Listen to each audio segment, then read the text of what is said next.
आज के इस वीडियो में आप लोग पढ़ने वाले हैं हिस्ट्री के चैप्टर 3 का वस्तुनिष्ठ प्रश्न यानी ऑब्जेक्टिव टाइप क्वेश्चन। ठीक है, तो आपका तीसरा जो चैप्टर है सामाजिक इतिहास महाभारत के संदर्भ में, ये इसका मैं कंप्लीट वीडियो बना दिया हूँ। आप लोग उसको नहीं देखें पूरा एक्सप्लेनेशन इस चैप्टर का, तो पहले आप उसको देख लीजिए, उसके बाद इस वीडियो को देखिएगा ताकि अच्छा से आपको समझ में आ सके। ठीक है, तो चलिए क्वेश्चन पहला देखते हैं। जैसा कि आप लोग को पहला क्वेश्चन दिख रहा होगा, महाभारत युद्ध कितने दिनों तक चला। तो याद रखोगे मेरे भाई, महाभारत का जो युद्ध है ये 18 दिनों तक चला था। कितने दिनों तक? 18 दिनों तक। याद रखोगे कि महाभारत का युद्ध जो है ना, ये हुआ था कौरव और पांडव के बीच। किसके बीच? कौरव और पांडव के बीच, जिसमें जीत किसकी हुई थी? तो पांडव की जीत हुई थी। किसकी जीत हुई थी? पांडव की जीत हुई थी। ठीक है, चलिए आगे देखते हैं। महाभारत की रचना किसने की? तो याद रखिएगा, महाभारत की रचना जो है वेद व्यास ने किया था। किसने किया था? वेद व्यास। किस भाषा में? तो संस्कृत भाषा में किए थे। किस भाषा में किए थे जी? संस्कृत भाषा में। ठीक है, इनको जो है 3 चरणों में लिखा गया। ठीक है, कितने चरणों में? 3 चरणों में। आगे देखते हैं। महाभारत में गंगा पुत्र के नाम से किसे जाना जाता है? तो याद रखिएगा, महाभारत में गंगा पुत्र कहा जाता है भीष्म को। ये भीष्म जो थे शांतनु और कह सकते हैं गंगा का पुत्र था। किसका पुत्र था? गंगा का। तो भीष्म का वास्तविक नाम कह सकते हो देवव्रत भी था। क्या था? देवव्रत और देवव्रत था। ठीक है, भीष्म जो है आजीवन जो है क्या कह सकते हैं, ब्रह्मचर्य का प्रतिज्ञा लिए थे। ठीक है, चलिए आगे देखते हैं।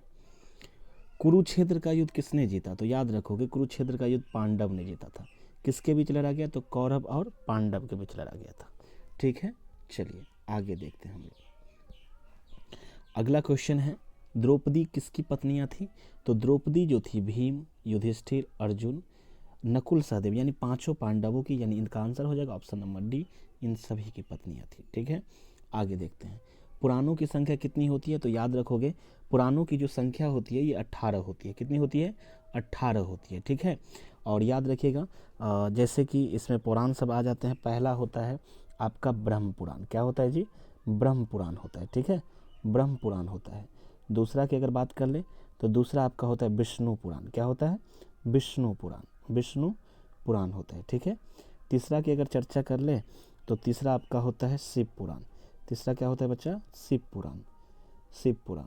चौथा जो होता है आपका नारद पुराण होता है। क्या होता है जी? नारद पुराण होता है। पांचवा की अगर बात कर ले तो पांचवा जो आपका होता है ये होता है आपका गरुड़ पुराण, गरुड़ पुराण। ठीक है, उसके बाद जो होते हैं मत्स्य पुराण, मत्स्य पुराण, अग्नि पुराण। क्या होते हैं? अग्नि पुराण।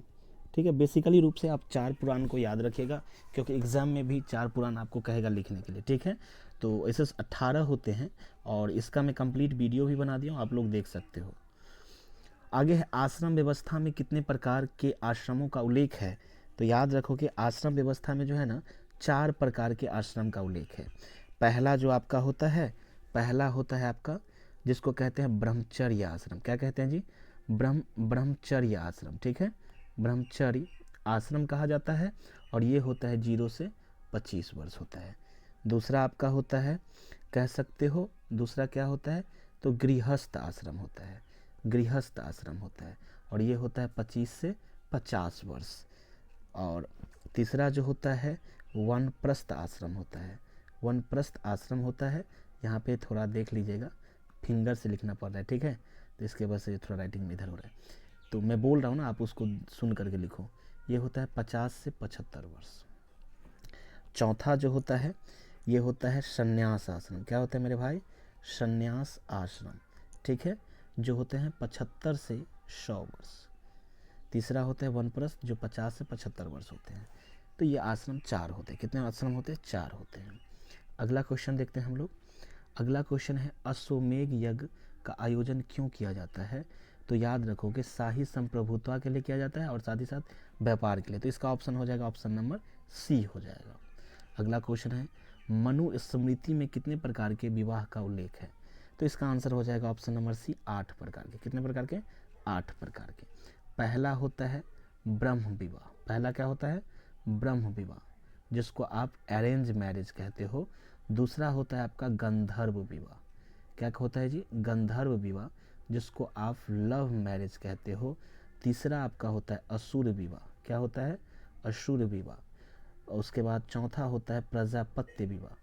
प्रजापत्य विवाह, ठीक है। पांचवा जो होता है आपका आर्ष विवाह होता है। आर्ष विवाह होता है। छठा जो होता है आपका कह सकते हो आर्ष हो गया। उसके बाद पिशाच विवाह होता है। पिशाच विवाह होता है। सातवां की अगर बात कर ले तो सातवां जो आपका होता है वो राक्षस विवाह होता है। क्या होता है जी? राक्षस विवाह होता है। राक्षस विवाह होता है। अगला जो आपका होता है दैव विवाह। आठवां यानी लास्ट जो होते हैं कौन सा होता है? दैव विवाह। ये टोटल 8 होते हैं। इसके बारे में मैं कंप्लीट जो है ना बता दिया हूँ, लिंक डिस्क्रिप्शन में दिया हुआ है, आप देख लो। वेदों की संख्या कितनी होती है? वेदों की संख्या कितनी है? तो याद रखोगे वेदों की संख्या 4 है। तो पहला होता है आपका ऋग्वेद। क्या होता है जी? ऋग्वेद, ठीक है। दूसरा होता है आपका सामवेद। सामवेद। तीसरा होता है आपका यजुर्वेद। क्या होता है जी? यजुर्वेद होता है। यजुर्वेद। और चौथा जो आपका होता है वो होता है अथर्ववेद। क्या होता है? अथर्ववेद होता है। याद रखोगे, याद रखोगे। सबसे प्राचीनतम जो वेद होता है वो ऋग्वेद होता है। सबसे नवीनतम जो वेद होता है वो अथर्ववेद होता है।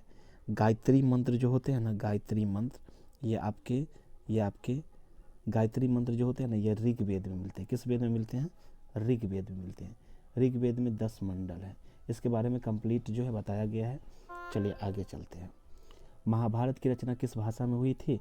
तो महाभारत की रचना जो है संस्कृत भाषा में हुआ है, लेकिन अनुवाद जो है विभिन्न भाषाओं में किया गया है। जैसे अंग्रेजी में किया गया है, अंग्रेजी में हुआ है, चीनी भाषा में हुआ है, चीनी में हुआ है, फारसी में हुआ है, ठीक है। अंग्रेजी में अगर बात कर ले तो अंग्रेजी में अनुवादक कौन थे? तो मोहन गांगुली थे। वैसे चीनी में भी किया गया है। और इसके अलावा अगर बात कर लेते हैं तो फारसी में भी किया गया है।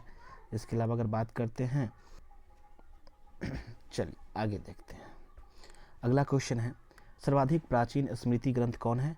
तो याद रखोगे सर्वाधिक प्राचीन स्मृति ग्रंथ जो है ये आपका हो जाएगा याज्ञवल्क्य स्मृति, ठीक है। चलिए आगे देखते हैं। हिंदू परंपरा में मोक्ष प्राप्त का मार्ग है। तो ज्ञान मार्ग, कर्म मार्ग, भक्ति मार्ग, यानी इसका आंसर ऑप्शन नंबर डी हो जाएगा। अगला क्वेश्चन है श्रीमद् भागवत गीता के महत्व पर किसने विचार व्यक्त किए हैं? तो महात्मा गांधी किए हैं, स्वामी विवेकानंद किए हैं, बाल गंगाधर तिलक किए हैं। तो इसका ऑप्शन नंबर डी हो जाएगा। चलिए आगे देखते हैं। मनुस्मृति के रचयिता थे। तो मनुस्मृति के रचयिता मनु थे। याद रखोगे वेद व्यास जो है ये महाभारत की रचना किए हैं। किसकी रचना की है? महाभारत की रचना की है। वाल्मीकि जो है रामायण की रचना की है। किसकी रचना की है? रामायण की। और इसका आंसर क्या हो जाएगा? मनुस्मृति में मनु हो जाएगा। आगे देखते हैं। अगला क्वेश्चन है कि रामायण की रचना किसने की? तो याद रखोगे रामायण की रचना वाल्मीकि साहब ने किए थे, ठीक है। चलिए आगे है दुर्योधन की माँ कौन थी? तो दुर्योधन की माँ गांधारी थी। कौन थी जी? गांधारी, ठीक है। अगर कुंती के बारे में बात करते तो कुंती जो है पांडवों की माँ थी। किसकी? पांडवों की, और साथ ही साथ कर्ण की, ठीक है। माद्री के पुत्र थे सहदेव और नकुल थे। सहदेव और नकुल थे। और कुंती के पुत्र में कौन सा आ जाएगा? तो याद रखोगे भीम, युधिष्ठिर और अर्जुन, और एक जोड़ लीजिए कर्ण। सत्यवती के पुत्र कौन थे? तो सत्यवती के पुत्र थे कौन थे जी? तो याद रखोगे सत्यवती का जो पुत्र था वो था विचित्रवर्मा। क्या था? विचित्रवर्मा। चलिए आगे देखते हैं। दुर्योधन के ओर से कौरव पांडव युद्ध में शामिल थे। तो ये हो जाएगा भीष्म। भीष्म को देवव्रत कहते हैं। इनका मूल नाम था देवव्रत, ठीक है। और साथ ही साथ इन्हें जो है इच्छा मृत्यु का वरदान मिला था। किसका? इच्छा मृत्यु का। चलिए आगे देखते हैं। अगला क्वेश्चन है भीम की पत्नी थी। तो भीम की पत्नी हिडिम्बा थी। याद रखोगे भीम और हिडिम्बा का जो शादी हुआ था ना, ये गंधर्व विवाह हुआ था। क्या हुआ था जी? गंधर्व विवाह। और हिडिम्बा और भीम के जो पुत्र थे उसका नाम था घटोत्कच। क्या नाम था जी? घटोत्कच। हाँ, एक बात और याद रखोगे, सुभद्रा किसकी पत्नी थी? तो सुभद्रा जो थी ये आपके किसकी पत्नी थी? याद रखोगे सुभद्रा अर्जुन की पत्नी थी। किसकी पत्नी थी? अर्जुन की। ठीक है, सुभद्रा और अर्जुन के पुत्र का नाम था अभिमन्यु।